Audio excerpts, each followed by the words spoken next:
let's talk today about building up colour with watercolour pencils. It is possible to create some really lovely and vibrant drawings with these pencils, but it is also possible for the drawings to look flat if that colour isn't built up enough. So I'll show you today the method that I use to create really vibrant colour. And I'll show you by drawing this red chili pepper. This is a really great subject to show this because the reds are so vibrant and I want them to be as bright as possible. Now I think with watercolour pencils, it's often assumed that you just chuck down some colour, activate it with water, maybe add a bit of dry pencil over the top, and then that's it. But I find that that won't create very vibrant colour and it might look a little bit patchy. What I like to do is work in layers. So I don't just want to put down the pencil and activate it one time. I want to work one layer at a time, building up that colour. Now, before I show you by drawing this chili, if you want to go through this drawing with me in a lot more detail, I do have the full tutorial available on my website. In fact, I have not only this chili, but a whole host of other tutorials covering a whole range of different subject matters. In every single one of these tutorials, I include really in-depth instructions, and it's all broken down into manageable sections, so you can work on one chapter at a time before moving on. I also include all of the real-time footage so you can see exactly what I'm doing, as well as details of the exact colours that I'm using. I also include sketch outlines, both light sketch outlines for you to print directly onto your paper and darker sketch outlines in case you want to trace. And I always include my reference photo. I have a good mixture of tutorials, some that are more beginner friendly and a little bit faster,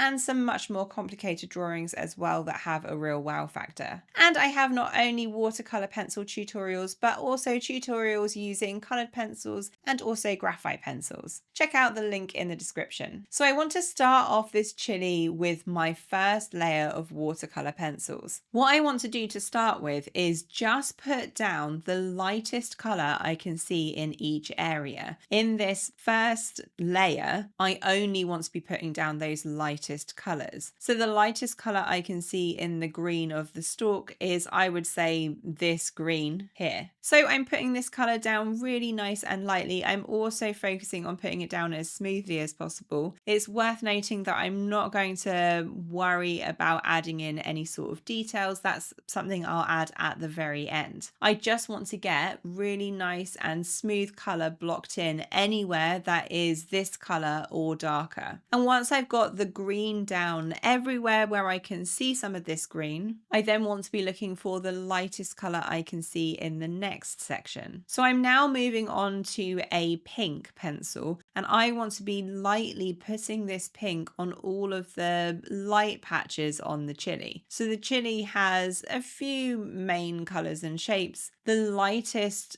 colors within the chili is on the light patch, which is more like a very light pink. So I'm just very lightly adding this pink to all of the light patches on the chili, and then I'll do a different lightest color on the rest of the chili. Now, something that I think is extremely important to bear in mind with watercolor pencils is how much the color changes when activating with water. And actually, I made myself a set of color swatches to help with this. So on my color swatches, for every color that's in my set, mark out the color from as light as it can go to as dark as it can go, and I activate half of that swatch with water so I can see what each pencil will look like, both dry but also when activated with water. And I so strongly recommend doing this because you'll see in a second when we add in a red how similar these colors are going to look when dry, but you'll also see how different they look when activated. So once I'm happy that I've got that lighter pink everywhere, I now want to use a pretty vibrant red over the rest of the chili. And as I say, I think this color is a very different color to that pink, but it looks very similar at this point. So I can just roughly mark around those light spots, and then I want to be blocking in everywhere else. Now, the most important thing when layering watercolor pencils like like we're doing here is to be pressing really nice and lightly. I don't want to press hard with the pencil because we're going to be adding a lot more colours over the top of this, and that's what's going to give us that really lovely and vibrant colour. So once I'm happy that I've added this light colour here, I want to look for any other colours that I need to be adding for this lightest stage. So I'm just adding a very small amount of grey onto the shadow at the bottom. This is pretty subtle. And then at this point, I want to activate with the water. So I just have a small amount of water on my paintbrush here, and I'm generally working from the lighter areas towards the darker areas. Now you can see I'm working in circular motions to try and make this as smooth as I can. And you can see how different this color looks when it's activated. That's where having those swatches is so unbelievably helpful. Now I don't want to accidentally activate this green and go over the red section at the same time, because that's going to create a very muddy color, and I particularly want to have nice and vibrant colors on this chili. And then once I'm happy with the green, I can then start activating the rest of the chili. So look how different the red is in comparison to where I've already activated the pink. It is vastly different in color. So I'm going over the whole of the chili, initially brightening everything up, but you can see that the colors at this point look pretty weak. But that's okay. That's where I want to be building more color. Now, before moving on to the next step, it is so important to wait for this to completely dry. I want to leave it for at least half an hour before moving on. And then what I can do is start marking in the midtones. So this is the next layer that I'm building up. And this is what is going to start building up that bright color with the pencils. So I'm adding in the midtone color that I can see on the stem. So this is a kind of darker green, darker version than the green I used before. And I'm adding this everywhere that is this dark green or darker. And then I want to be doing exactly the same to the chili. So actually for most of the chili, I am using the same red that I used in the first section where I'm adding in those lightest colors. But now I want to be adding in more of this color, and we're adding a second layer of that same color. And that will create a bolder color. So I'm just lightly adding this over the whole of the chili, and it looks a little bit better already, but we will build the color a lot more. So I'm using not only that same red that I've already marked in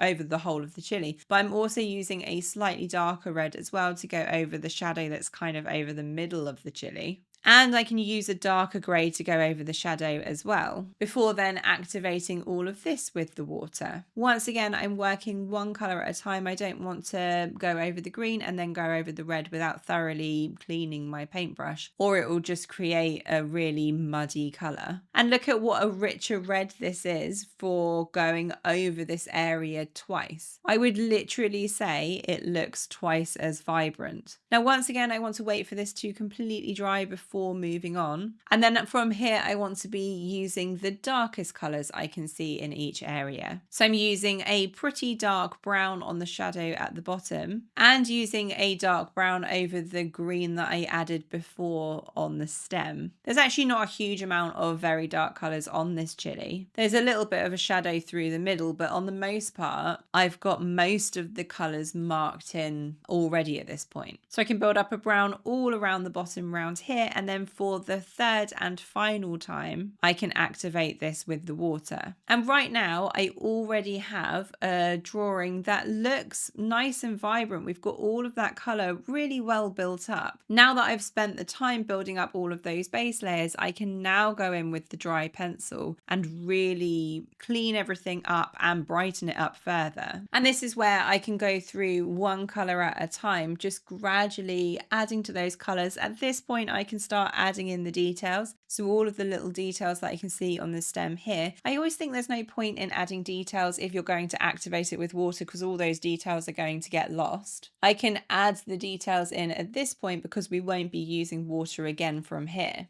And now that I'm building up all of these reds over the top of the area that I've already activated with water 3 times, the colours are looking so much more vibrant than they would be otherwise. What I can do is just slightly smooth things out where I need to, and generally add to that contrast and make the drawing look more detailed. But I would say that the key to this, before going in with the dry pencil like I'm doing here and building more colors on top of each other, if I have that really solid and bright base layer, all of the rest of the colors are going to look much richer and more vibrant than they otherwise would. Now, generally speaking, I like to work through building up the lightest color, then the midtone, and then the darkest. But you don't have to only do 3 layers of the pencil activating with water in between. You could keep going and add a much smaller amount of dry pencil over the top, and that would create still lovely, vibrant drawings. The key is layering that watercolor pencil, adding in some pencil, activating with water, waiting for it to dry, and doing this a number of times to create and build up that really lovely vibrant color. Now, if you want to go through in more detail my general watercolor pencil process and details of all of the materials that I'm using, check out this video here. This is a beginner guide to watercolor pencils where I'll show you all of the key core skills that I use. Happy drawing, guys, and I'll see you in the next one.